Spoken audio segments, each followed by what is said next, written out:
My name's Ben Cull, I'm 20, and when I was 17 I was diagnosed with cancer. I used to play football for Southampton Football Club.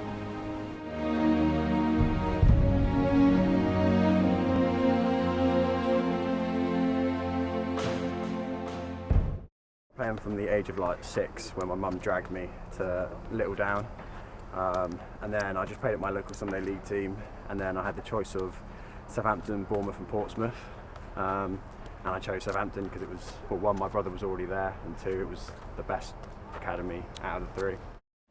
So I was diagnosed with Ewing sarcoma. It's a rare type of bone cancer. Parents' first thoughts were, is he going to lose his leg? Is he going to live? They thought worst case scenario. I didn't think any of that.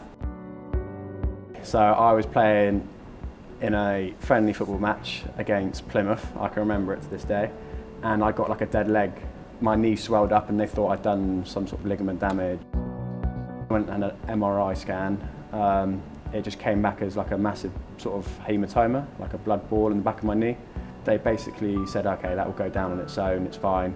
The pain went and I got back playing football. So I carried on playing for the rest of the season.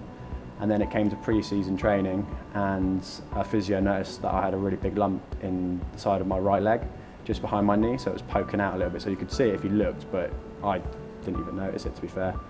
I'd like to think I was good enough to still be playing. I represented England when I was 14 in the under-16s, so I'd like to think that I'd be somewhere getting paid quite nicely to play football. Probably not at Southampton, but probably maybe a League One club, something like that.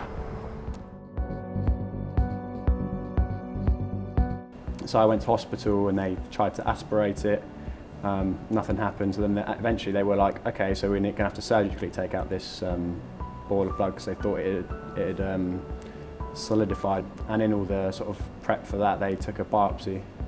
4 in the whole of the UK every year get it. So I was quite unfortunate. And then they came back and said it was that. I got a phone call from my mum when I was going to the cinema, and she was like, Ben, you need to come home. We need to go up to Watford in the morning to have a emergency appointment with the oncologist, which is the guy that deals with telling people that they're not very well.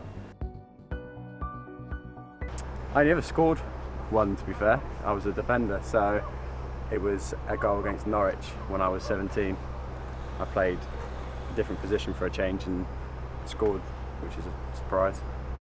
It's called a Hickman line. But basically it went into my chest and over my collarbone and into one of my veins by my heart, and that's where all my chemo went in and through. So any time I went to have chemo, for basically a whole year I had to have this thing that dangled from my chest, so I couldn't have a shower properly, I couldn't go in water, I couldn't have a bath, and all my chemo went in from the drip, all into my chest and then all around my body. I found that throughout the whole of my treatment I had a lot of spare time, but I never did anything with it. And even now I've still got a lot of spare time and I haven't or didn't do an awful lot with it. So I've kind of thought it was a great way to express not only how I was feeling to other people and a lot of people that I know, and it was a great way for people to sort of understand what I was going through. My goals of the future are, now that my life has been put on a different course, I want to become a personal trainer and have my own gym in my back garden and have clients come to me from home.